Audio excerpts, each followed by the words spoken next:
Welcome to Live Daf, your online Daf Yomi Shir. Shalom, welcome back to today's Daf Yomi, which is YOMA Mem Aleph. We begin 4 lines from the top of the Yomit. Says the Gemara, Amar of Chisda. Now, typically speaking, when one is Magdish a Karvan, he purchases an animal or sets aside his own animal for the sake of an oila, for the sake of a chatas. In this case, the actual hegdish and the designation, the specific tagging of this behema happen at the same time. He's magdish it for an oila, magdish it for a chatas. But what happens if one has a chiv to bring a double carbon? For instance, an isha who is a zavo needs to bring a kan, a pair of birds, in which case one of those birds will be a chatas, the other one an oila. And she decides to purchase a pair of birds for the sake of her chiv, knowing full and well that one of those will be an oila, the other one a chatas. But at this point, she has not yet designated, she hasn't yet identified which one will be the oila, which one of the chatas. You can do that. You can buy a pair of birds for the sake of this double carbon. So this pair of birds will serve that purpose. Eventually, she'll have to identify and tag which one is the oila, which one is the chatas. When can she mark? When can she identify them? At what point? Says Rav Chisda, you have only 2 chances. Amar Rav Chisda, Ein hakinin mispashris. These pairs of birds cannot be tagged, cannot be marked or identified. It can only be done at one of these 2 opportunities. Ella oy b'lekichas balim, either at the point of purchase, oy be'asiyas kohen, or when the kohen is about to do the korban, the akrava of this bird. So it's either at the initiation of the hegdish, at the beginning of the hegdish process, when the fellow will purchase these birds and be magdish them, or set aside his own birds and be magdish them. At that point, he can go ahead and say, this is for the oila, this is for the chatas. Or, if he should fail to do so, he'll simply buy them as a package deal. This bunch is meant to serve for my oila or chatas, without identifying, without marking which one for what. He cannot go ahead and just decide along the way to say, well, this is for the oila, this is for the chat. It doesn't work. The only time it can now be designated is within close proximity to the akrava. The kohen, before actually bringing the birds as a carbon, will go ahead and identify this one's for the oila, this one's for the chatas. So either at the beginning of the hegdish process or the beginning of the akrava process. Amar of Simi Bar Ashi, my time with Rav Chisda. Who did Rav Chisda get this halacha from? It's a pasuk. Chsiv. We have one pasuk which says V'lakcha shtei soirim v'shnei bnei yoinam echad la'oila v'echad la'chatas. This is the Yeledes. She will designate one for oila, one for chatas. When? V'lakcha, at the time of purchase. We have another pasuk speaking about a zav, where it says V'asa hakoyin esa echad chatas v'esa echad oila. We see from there, if you don't mark them at the time of the kicha, you have a second chance. The kohen will do so on your behalf at the time of the asiyah, the asa. Echad chatas v'echad oila. Oy b'lekicha, oy b'asiyah. Let's take a look at Rashi. 3 lines from the top. Ein hakinin misparshes. These birds cannot be marked, cannot be designated Ezel oila, Ezel chatas, ella, unless it happens during one of these 2 opportunities. Oy b'lekichas balim, oy b'asiyas kohen. Im kesher kanan. Omar zani lokech loila. Vezel chatas. If at the time of purchase, he says, this I'm purchasing for the oila, the other one for the chatas. Shuvein hakohen nechel shanoisen b'asiyasan. The kohen no longer has the authority to switch the identity. Vimshin apostle. If he switches them, if he brings the oila the way you meant to bring a chatas, and a chatas the way you meant to bring an oila, it's a different type of akrava, and it's possible because it had already been designated at the time of the kicha. But if at the time of the hegdish he wasn't a farish, even if he chooses to be Shem, to name him afterwards, a week later, it doesn't work.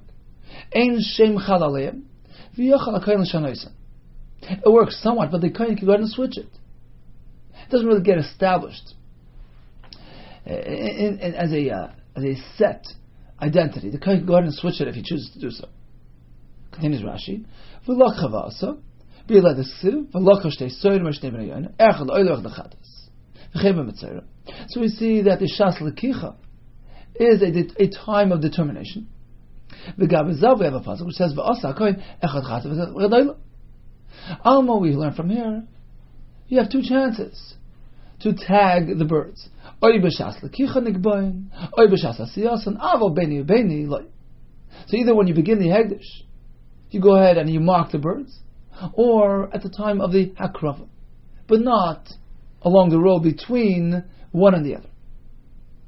Continues the Gemara Meisvei, we have a kashmar brisa that we actually learned yesterday. The pasuk by the Yisrael Hashem says, if you have the Yisor, Asher Ola V'Agorel Hashem, Ve'aso Chatas. We learn from this pasuk, the only way to identify, the only way to give this goat a shem chatas is via the goyrol method. Ha-goyrol oisa chatas. A girl can turn this into a chatas. Ve'en Hashem oisa chatas. But merely naming it as a chatas, just verbally saying this is l'shem chatas, that doesn't work. So you need a girl in order to turn it to a chatas. Sheyochel, because perhaps I may suggest that even naming it a chatas suffices. Perhaps through a kavach we can learn so. Since we find that throughout the year, typically, when one is magdish a korban, a girl method cannot be applied. There's no din of girl other than Yom Kippur. So since we find elsewhere where a girl does not work, is ineffective. Still, Kiddush Hashem, merely naming the korban works. Harei za'oila, harei za'chatas, that works.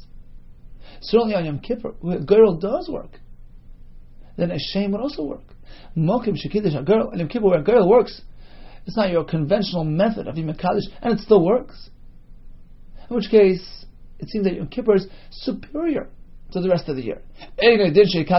Certainly, of course, naming the korban verbally should work. So that's what you would think. Talmud Loima, that's what the pasuk says. Ve'asohu chatas. No, only this method works. Only by applying the goyrol procedure can you have a chatas. Ha-goyrol oise chatas. Ve'ein Hashem oise chatas. But merely naming the korban, that's not sufficient. So that's the brisa. End quote. Let's analyze the brisa. The brisa suggested that even on Yom Kippur, perhaps you can name the two goats without using a girl. Now think of it. When is it happening? It's not the shas l'kicha.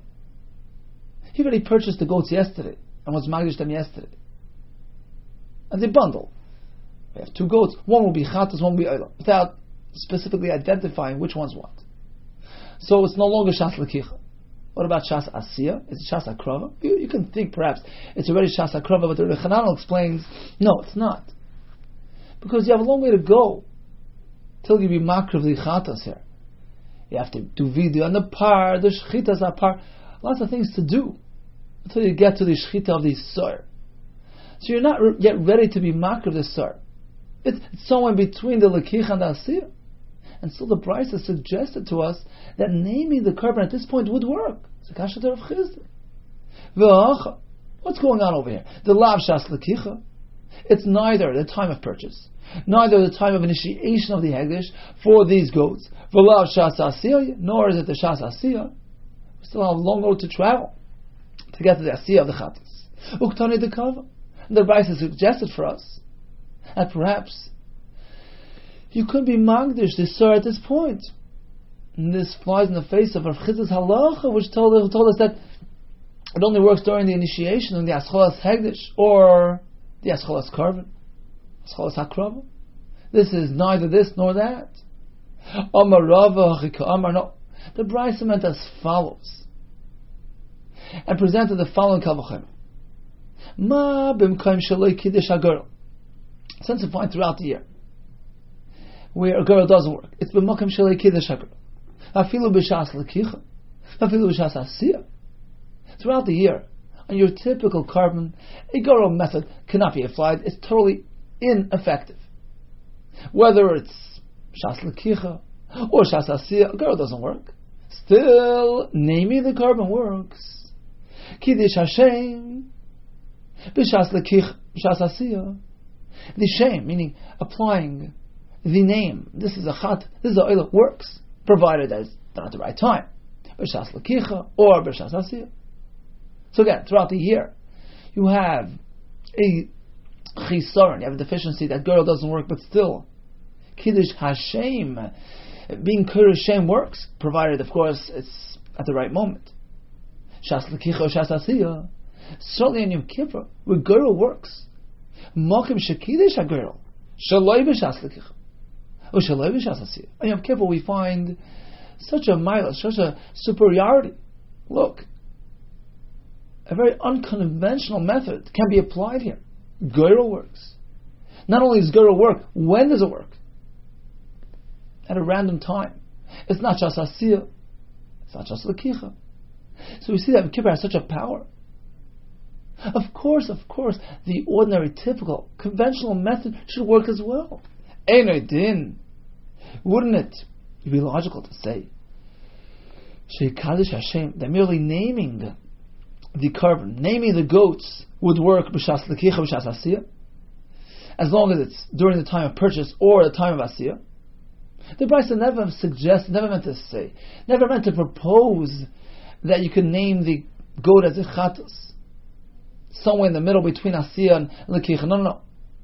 Of course you have to do it at the right time, during shas l'kicha or shas asiyah. You would think perhaps it works. Talmud Leimar, v'aso chatos. The Torah here excludes any other method aside from girl. Ha girl is a chatos, and Hashem is a chatos. Only girl method works, but not merely naming the carbon. So he thought he had a kasha on Chizda. Again, if Chizda was the one who told us, if you have a pair of karbanos, you have a bundle in which you have a potential oila, potential chatos, you magdish them as a group, but haven't yet identified, haven't yet earmarked which one is for what. The only time you can go ahead and tag them is either during one of these two moments. You have two opportunities. During the Lekicha, or during the Hafrasha, when you start the Hegdish. Or way down the road, at the time of the Akrava, when the Kohen will decide, this one's for Oila, this one's for Chatas. So we thought that a kasha of Chizah from the Brisa, which seemed to tell us otherwise. When we resolve the kasha, of course, the Brisa never meant to suggest that Kriya Shem can work during any other time other than Lekicha or Asiyah. Tashma, we'll have another kasha from the following Brisa on Rav Chizah, a Brisa which will perhaps indicate to us you can designate, even when it's not She'as Afrasha or She'as Asiyah. Metame Migdash Ani. Suppose one walks into Beis HaMikdash, he's Metame the Mikdash. He walks in, and unbeknownst to him, he's a Tameh. So he's Chayiv a carbon.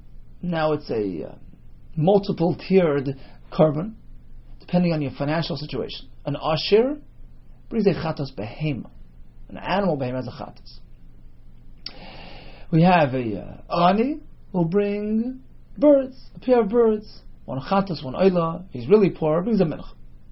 This fellow was Metame Mikdash when he was still in an ani state, in which case he's obligated to bring a kan, a pair of oifos, one for chatos, one for oila. Now he set aside a pile of money in order to purchase the pair of birds. But at that point, he had not yet designated which portion of this money will be used for the chatos bird, which one for the oila bird. It's a collective fund to be used for this collective obligation. And then his financial situation improved, he struck it rich, in which case he no longer will bring eifos, no longer a kan, he'll bring a chatas behema. And what happened? Then he turned to the coins and he said, look, these are for his, it means himself, chatos my chatas.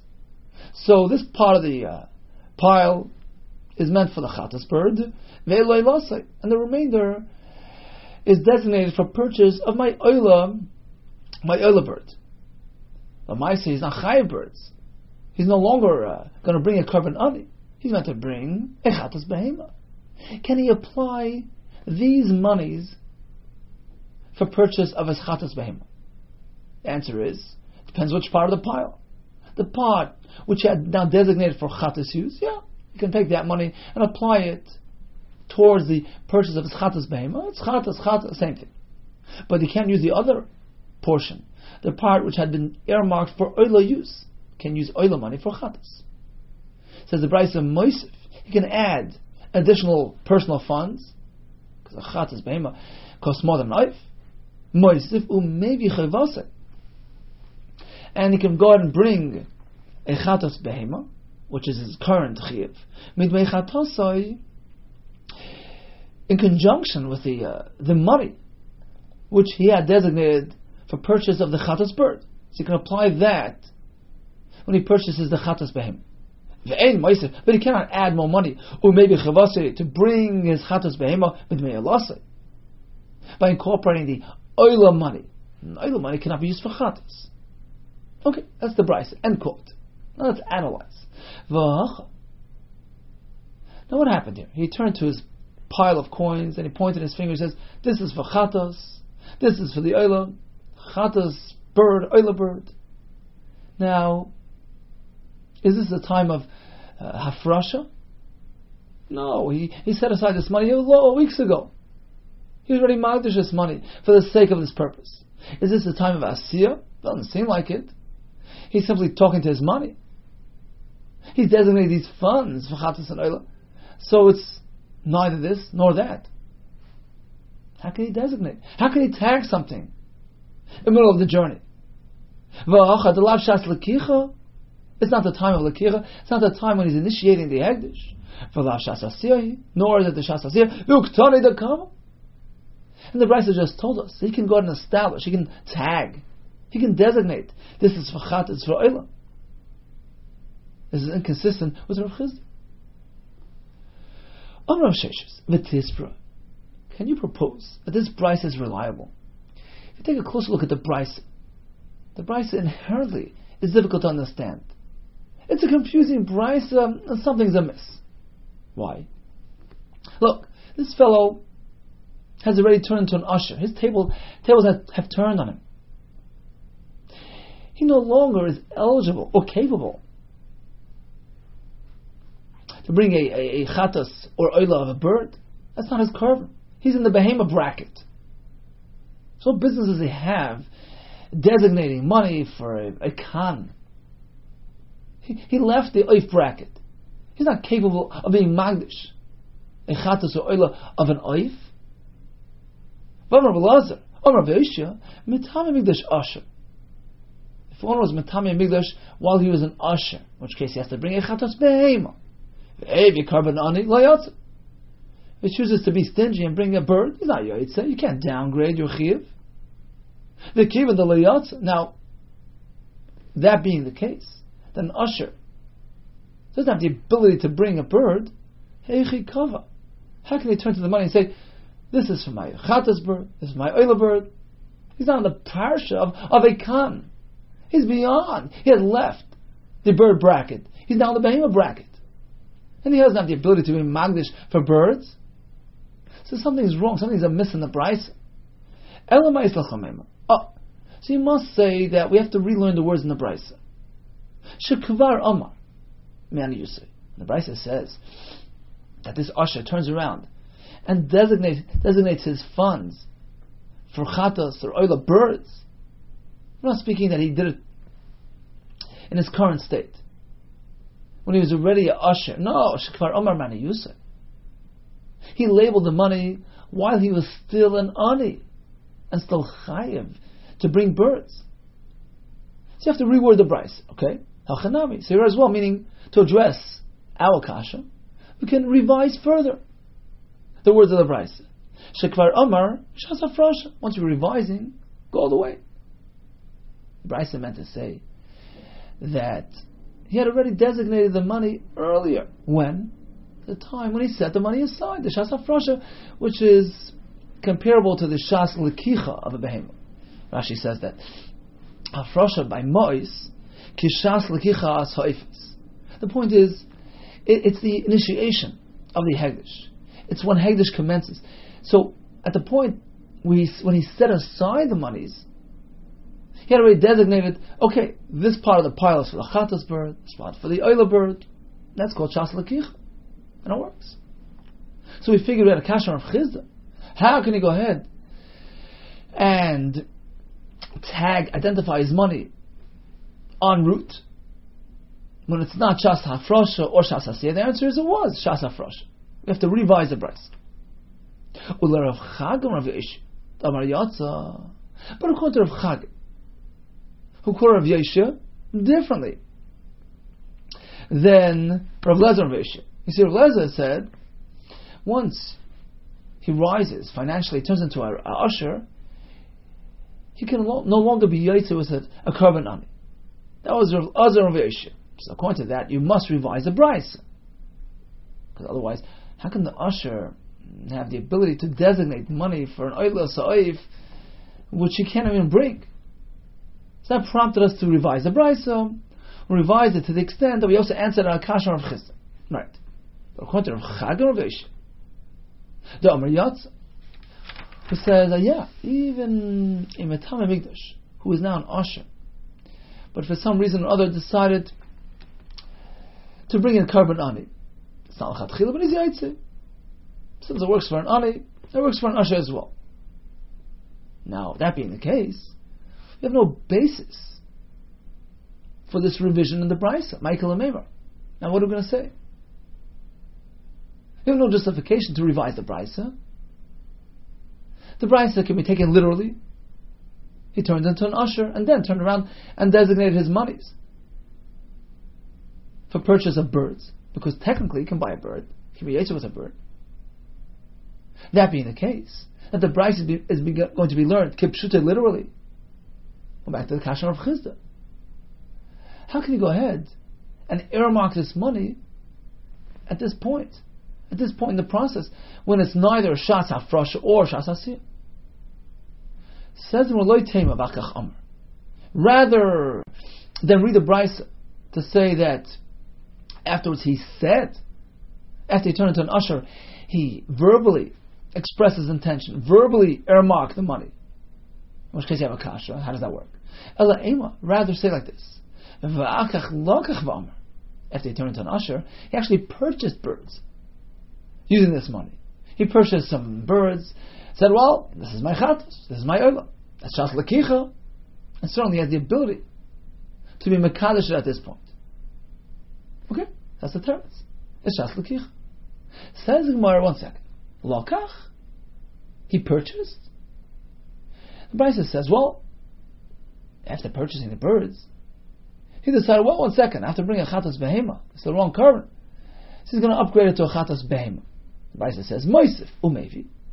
He brings along some more money. Moisif, umevi chayvasai, which he will use to purchase his current obligation, his chatos behema. And he can actually bring in a conjunction with the birds. Meaning he can apply the value of the oif to the purchase of the behema. What do you mean? How can he do that? He has a bird on his hands. He doesn't have money any longer.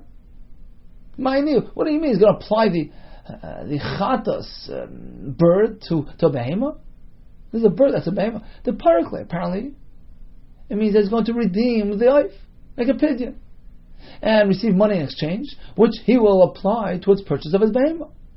V'ain pidyon l'oif. We know halacha and one menachas. You can't do a pidyon by an oif. Once hagdish, always hagdish. There's no pidyon by an oif, only by behema. So that won't work. So what does the Brisa mean? He's going to apply the chatas towards the behema? You can't take an oif and exchange it for money. Amar Rav Papa. Says Rav Papa, listen to this. I have a novel approach. What was your kasha? How can he designate midway? What was your answer? He wasn't just designating the funds. He actually purchased birds. Says Rav Papa, he didn't purchase 2 birds. He purchased only one at a time. He purchased one single bird. So he turned into an usher, took his money, and used it to purchase his birds. At this point, you only purchased one bird, either an oila or an chatas. The Brisa explains like this: I oila zavan. If he first purchased an oila bird, in which case the rest of the money has now been, by default, earmarked for chatas bird use. Right, so it's a leftover of these funds. In which case, he can take that money, that leftover money, and apply it towards purchase of his chatas behemah. It's not a bird, it's money. You don't have to be paid, it's money. Moisif, he'll add more money, of course, because a behemah costs more than a bird. Umevi chayvasai, which he will use to purchase his chayva, his current chiyuv, his chatas behemah, mimei chatasai, using the chatas money as well. That money which has been designated for purchase of his chatas bird. That's what the Brisa meant. So, Rav accomplished an amazing thing. Number one, was speaking about Chas Lekicha. That's why he can be Maldishit. In accordance with Rav Chizda. And number two, he still has money left behind. How did Rav accomplish that? Because he only purchased one bird. He purchased an oila at this point, in which case the rest of the money is still money. It's still in coin, currency form. But he can't use the oila towards his chatas. The only thing he can use is the remainder of that pile of money. The remaining funds, which is the chatas fund, he can apply it towards the chatas behemah. Now this oila bird, which is no longer useful, there's no purpose for this bird. He's bringing a chatas behemah, so it goes on a dava. So he says two pshatim, either public nadava kaitzim mizbeach, or his personal dava. In any case, the oila really has no function. It goes on a dava. So that's if he purchased an oil. But if what happened was that he purchased a chatas bird with some of this money, and the remaining money, the remainder in that fund has been designated by default for oil bird use, ein moisif umevi chayvasa. You can't add more money and bring his chatas behemah midmei using also the money which was designated left behind for oil use.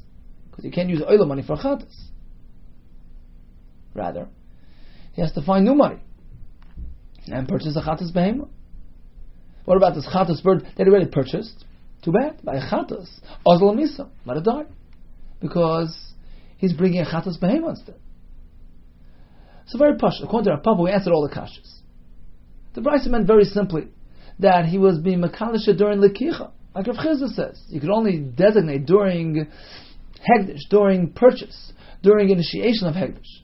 This fell out a pile of money, which had a dual purpose, designated for purchase of a pair of birds, chatas and oil. He turned rich. Now he'd like to bring a chatas behemah. And for some reason, he got confused and he decided to start purchasing birds. So the Brisa says as follows: if he purchased an oil bird, in which case the remaining money was meant for chatas oif, he can take that money and apply it towards his chatas behemah purchase. But if the remaining money is for the oila, for instance, in the case where he purchased a chatas bird, leaving the rest for the oila, he cannot take that and use it towards his chatas behemah. An oila can be used for chatas. Okay, so that ends this discussion. We thought we had a kasha of Chizda. We concluded, no, it's not a kasha. We had one of two approaches. Either the Brisa never meant that he was designating the money now. It's referring back to the time of setting aside that money. In which case, he has the ability to earmark what's for chatas, what's for oil. Or according to the second approach in the Gemara, he actually bought birds. Or one bird. That's Shas Lekicha, which endows him with the ability to be mefarish, to identify whether chatas or oil. Gufa, let's go back to the discussion. Amar Blazer Oishya. This fellow was a Matamid Beis Hamikdash, and he was an usher at the time. He decided to downgrade, he'll bring a bird instead. Well, it doesn't work. Because the Torah obligated him to bring a Karban Osh. Says Yatsa. At the end of the day, we see a bird is effective, to be mechaper for an ani. Okay, so an usher is meant to add, can measure it to his financial ability, but if he chooses not to do so, he's still yaitze. It's mechaper the aver. So, if he downgrades, we have machlokes whether it works or not. Meisvei v'makash. A mitzvah ani, you see, mitzvah is similar to this fellow, in a sense that it all depends on his financial situation. If he's an usher, then he brings a behema. If he's an ani, then he gets involved with birds. Mitzvah ani, shevi carbon usher yatsa. If he was a mitzvah ani, in which case he was eligible for the bird carbon, he decided, you know what, I want to go all out. I want to upgrade. He brings a behema, he's yaitze. However, usher shevi carbon ani lo yatsa. If he's an usher and decided to downgrade, bring birds, it doesn't work. So downgrading doesn't work. It's a kasha on Rav Chaga, who told us that downgrading works. Shani hasam dechsiv zois. Matzah is different. The pasuk says zois teiras hashabu negatzaras. Zois is an exclusionary term. It has to be done this way. It's absolute. An ani has to bring a carbon ani. And an usher, a carbon usher. Of course, if an ani upgrades, we're going to learn soon that it's good. But if an usher downgrades, it doesn't work. Says, well, what about the first case? If Zois is the absoluteness, how can you tell me that an ani who decided to upgrade and bring a better carbon is Yaitse? It's not Zois. Harabi Rachmana Toras. The same pasuk mentions the word Toras, which is an exclusive, an inclusive term. It's kailo. It broadens the horizons and allows even an ani to bring a carbon usher. The first say it's mistaver. That Zois is coming to disallow an usher from bringing a carbon ani. You can't downgrade. Whereas Torah will be coming to you marba that an ani can bring a carbon usher. It's mistaver. You can upgrade, but you can't downgrade. Like we have Malin Mekodesh Vemarid. Vatanya, as we find in a Brayso, there's a raya. Torah, the word Torah is coming to include l'rabbeis mitzvah ani. Shevi carbon usher. An ani can bring a carbon usher. Yochel afilu usher. Shevi carbon ani. Perhaps, let's stretch it further. And an ani can be yotze with a carbon usher. Can be yotze with a carbon ani. You can downgrade. Talmud lema zois. Zois means absolute. The ani can bring a carbon ani, but not an usher. An usher cannot downgrade. V'ne'elef mina. Why can't we learn the carbon of metame migdash from Mitzvah? You tell me, okay, but Mitzvah have a pasuk that you can upgrade but can't downgrade.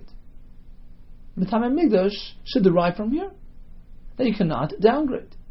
Miyat Rachman v'im dalhu. We have another miyat. V'im dalhu. This is about Mitzvah. Who? Him. To tell you that this restriction only applies to Mitzvah. Only over there an usher can't downgrade. You see, the carbon of Mitzvah relates to the personal facet of his experience. Mitzvah is an experience. It's not just a Avera, it's not just a Tumah. He is a Mitzvah. It's a personal identity. So, when the Torah says a Mitzvah has to bring a certain type of carbon, it's absolute. The carbon sort of represents the person. This is a type of representation we require from an usher. You can't bring something which is meant to represent an ani. It doesn't work. And therefore, we have a miyut dafka b'mitzvah. V'imdalhu. Over here, the usher cannot downgrade.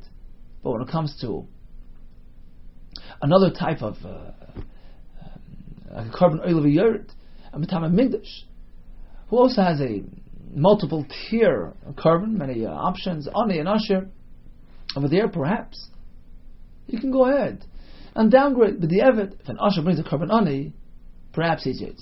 So conclusion. What about an ani who brings a carbon usher? In all cases it works. So we actually have a pasuk which says Torah to allow that. What about an usher who decides to downgrade and bring a carbon ani? But mitzvah certainly it doesn't work. Zois, it's absolute. It works only for an ani, not for an usher. Regarding a different type of situation like a Matan Migdash, we have a machlikas. Continues the Mishnah, Koshar Loshen Shalahirs. So the kohen strung around, he tied up a loshan. Loshan is usually a coned piece of red wool. Kosher loshan shel zahiris, looks like a tongue.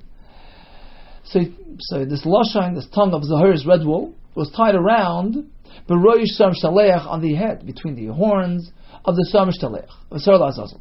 Ve'midoy keneged be'shilucha, and he positioned the Sar facing the exit point from the Azara, meaning the Shara Mizrach, to indicate he's on his way out. V'la nishchat, and regarding the Sar Hashem, which was going to be nishchat, over there, the strand was tied around his neck. Keneged be'shchitasai, by the Makam HaShchit. So once he did this, he goes back to his par, the par on which he had already said the first video on behalf of himself and his family. He's going to add another video as well on behalf of his fellow Kayanim. A second time. He leans both hands on the head of the carbon and confesses, says a video or some switch it around. First, the more severe, avisi pashati chatasi, in accordance with Meir, holds you start with the more severe and proceed with the more lenient. In any case, he expresses remorse for all the averis, the chet, which is the shoygig, the oven, which is the amazing, the pesha, which is the rebellious acts. Lefanech ani ubeisi, myself, my family, ubnei aroin. Now he adds ubnei aroin am kedushecha, and I'm asking on behalf of the Kayanim, bnei aroin am kedushecha, the holy nation.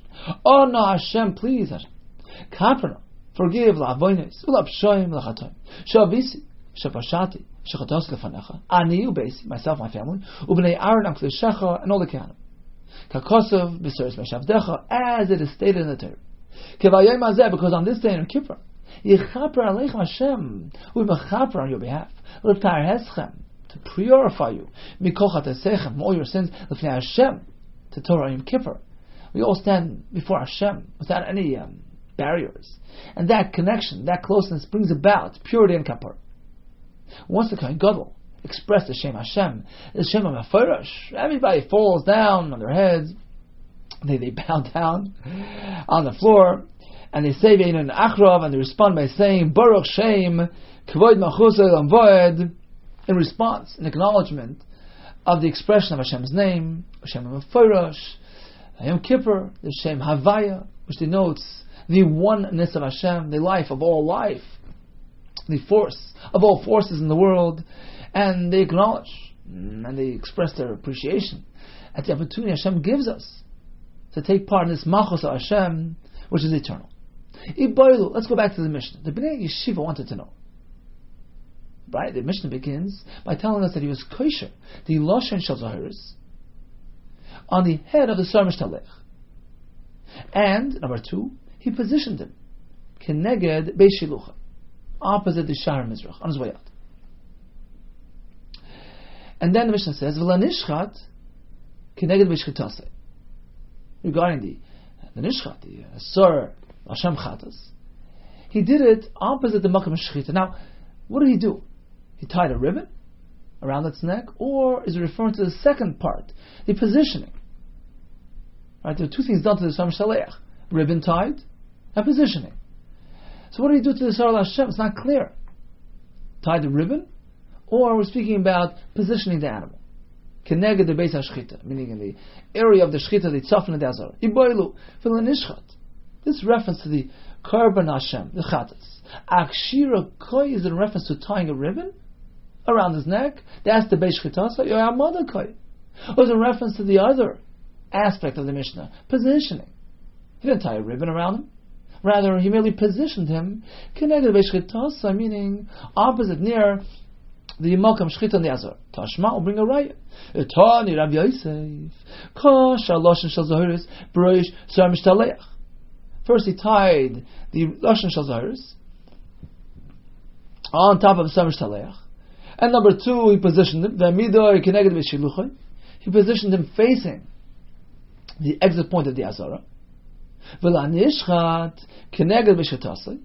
And regarding the nishchat, he did it opposite the Makam Shechita. Why? What was the purpose of doing it to the nishchat as well? So that one doesn't mix with the other. This way the Sar Hashem and Azal will stay apart.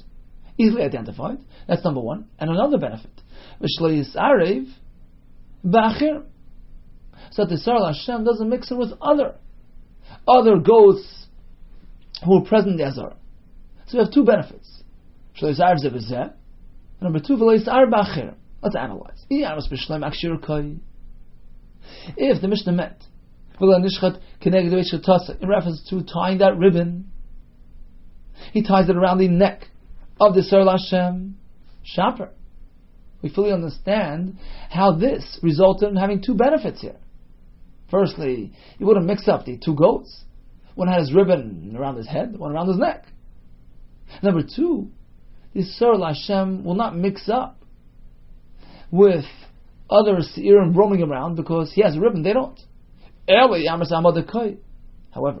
if the Mishnah is simply speaking about positioning the Yisrael Hashem in the Makam Shechita of the Azara, but no band was affixed, certainly we won't confuse him with the Yisrael Azazel. Very simple, the high Katerbei, because Yisrael Azazel has this rope around his head, whereas the Yisrael Hashem has no ribbon. So there's no mix-up going to occur there. However, he can very well get mixed up with the other Seirim roaming the Azara, because he doesn't either have a ribbon. Just like that. The fact that Rabbi Yosef tells us, Rabbi Yosef, that we achieve two objectives. One, to avoid confusion between the two goats, and two, to avoid confusing the Yisrael Hashem with other goats in the Azara. What does that tell you?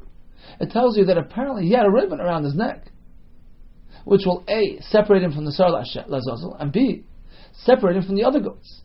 We have a clear conclusion. Now when the Mishnah says, it's a reference to tying this ribbon around his neck. Continuing on the topic of ribbons, of red combed pieces of wool. I heard about two wads of wool. One used for the paraduma. They used to have a block of wood with a plant and ezev together with a loshen shel zoharis, a red ribbon. So that is one of the lushenis. V'achas shel sarm shalech. The other one in reference to the sarm shalech, as we just described in the Mishnah. So there were two ribbons that I heard about, and there is some distinction between them. Achas tzricha shir. One has a required measure, a required amount, required size and weight. V'achas and tzricha shir. Whereas the other one can be small, tiny in size. There's no minimum requirement. I'm not sure which one is which. I know about two types, one heavier than the other. I'm not sure which one of these two has a share, which one doesn't. Rabbi Yosef, next year, let's figure it out. We don't know. Let's figure it out. Shal Sar Mishtalech, the Boy Chaluka, the Loshen Shal Zahiris, serving the Sar Mishtalech, which needs to be split into two parts, Rashi explains, because the fellow out in the Midbar would split the ribbon into two. One part he would tie on the Sar, the other one wrap around the rock. Why? Because he would like to see when it whitens. So the one around his horns perhaps will be concealed when he throws them down the mountain. So you have to keep a part of it near him. So that ribbon had to be split into two. But you share. Inevitably, it has to be properly sized in order to split into two.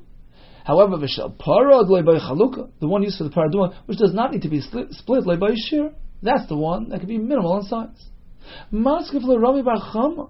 The paranami ba'yikovet. Fine, it doesn't have to be split into two, but it needs to have weight. Why?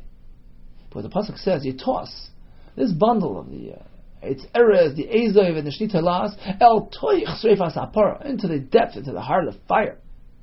You can't just become incinerated right when it reaches the upper portion of the fire. It has to go into the heart of the fire. It has to be heavy. It says Yishana, well, the wood has weight. Well, you want to add as much weight as possible. It's mistaver. That the para one needs to be large in size and heavy. But you kaiv it. So why are you so sure that the para one can be small in size? Amali Rava kaiv tanoi. Actually, this concept of heaviness and weight is dependent on a machlokes tanoim coming up soon in the Gemara. And perhaps Rabbi Yosef didn't follow the sheet that needs to have weight. He held that even if it gets incinerated, as soon as it comes into contact with the upper level of fire, it's okay. And therefore he proposed that these para's ribbon doesn't have to have any weight. It could be small in size. Uda parla by chalukah, next kash. I mean to say that the ribbon used to the paraduma doesn't need to be split. It's left intact as one piece. How does the kohen proceed with the paraduma procedure? He takes the other items, the wood, the azay, the plant, and he wraps them together using shiyare, the remnants of the lashon. What does that tell you? Apparently it's split into two. The main portion is in the bundle, and the shiyare, the leftover, a small part of it, is used to tie all three items and wrap them around. Apparently it's split into two. Eimab is navaloshen. Not shiyare lashon. It doesn't mean literally a piece of the lashon. Interpreted to mean the znava lashon, the tail. So when they comb the wool, at the end it narrows and looks like a tail. And that's the part that he uses to tie around, to wrap the bundle around. So of course the lashon shel zahar is used for paraduma remains intact. It's one piece. The Brisa simply means that he takes the bottom portion, the narrow portion, and that he uses to wrap everything around. Amar of Chanan Amar Arav. Eitz eretz ushnitoy las. Some add the word ezav. Eitz eretz, the block of wood, the cedar wood. The ezav in that plant ushnitoy las. This ribbon, this red ribbon for the paraduma, shall call toss and shalev. It's kshera. We toss it into the fire, and before even reaching the heart of the fire, it already got burnt up and incinerated. Just hitting the flames on top, kshera, it's okay. There's no need for it to land into the heart of the fire. Meisviv of a kashma bryce and this havhev haloshan. Suppose the ribbon, this red ribbon, got incinerated as soon as it hit the top of the flame. That's no good. Maybe loshan achar umekadish. He's being a replacement. And redo the kiddush. As she says, lashon kiddush is describing the whole paraduma process.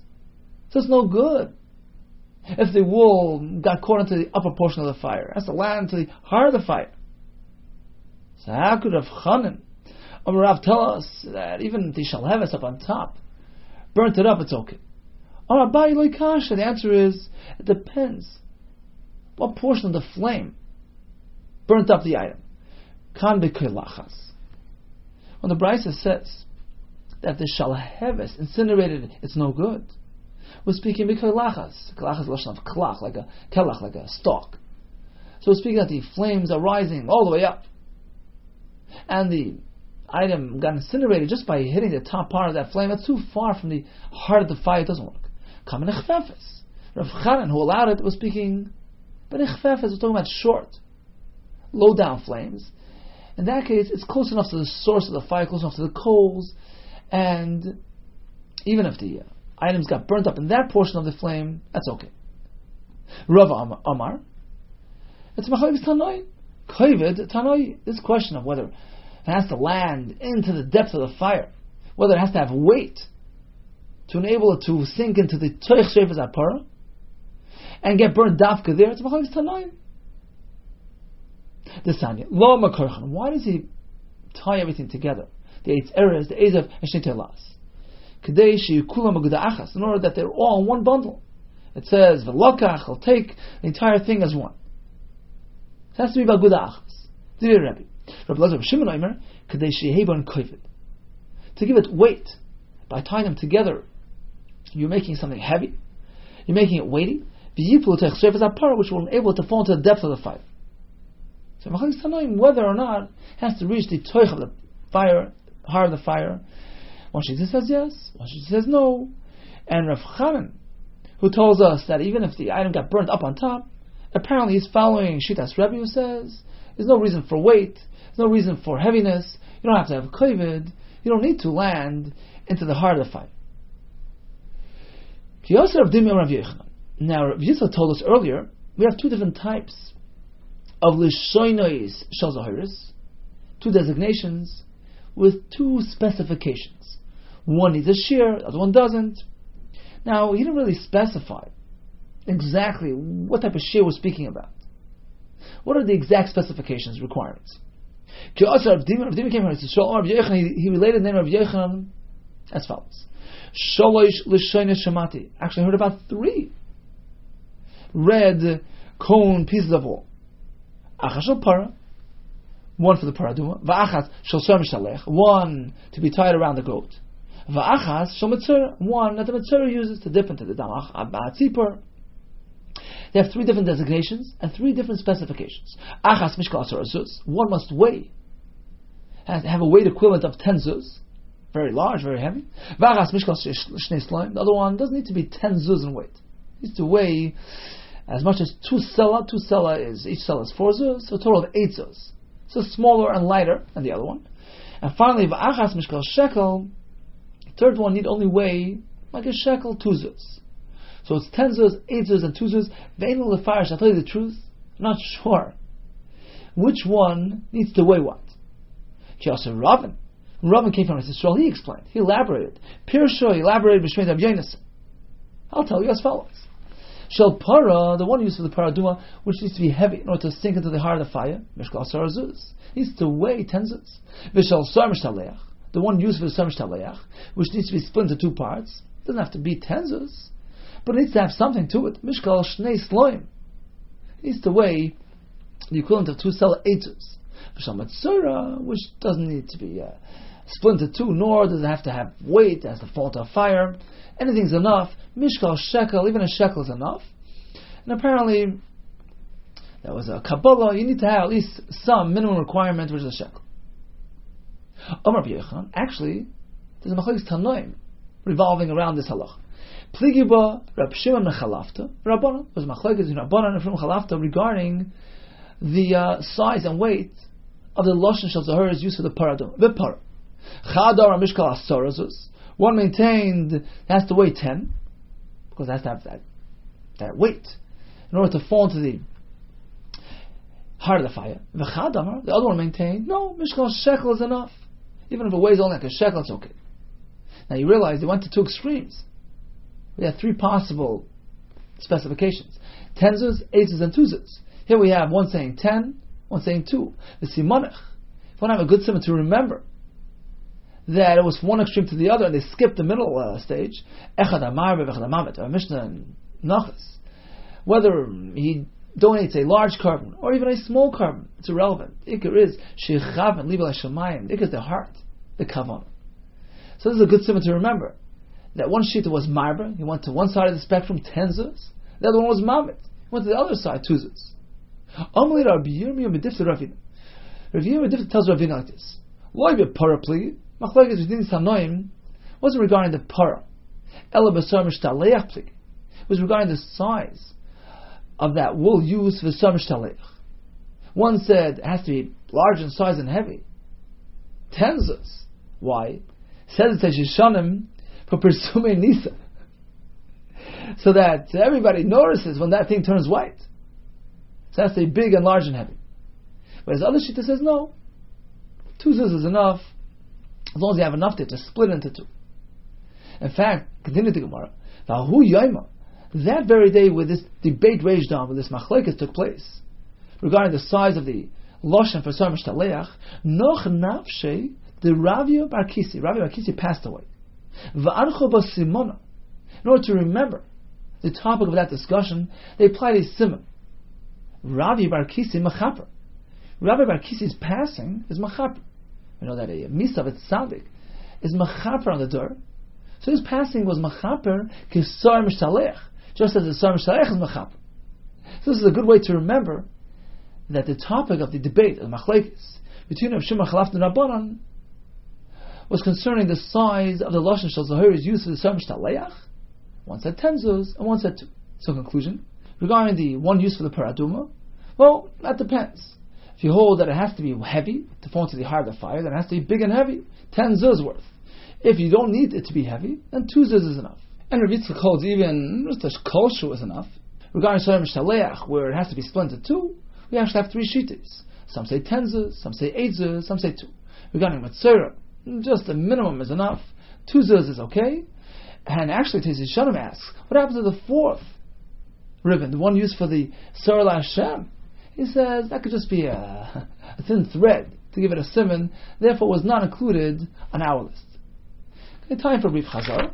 Rabbi Chizah tells us you cannot designate the birds, which one oila, which one chatas, unless you do it during one of these 2 moments, at the time of the lekich, when you initiate the hegdish, or right before the hakrava. The Gemara attempted to have some kashas on Rav Chizah, and we resolved them.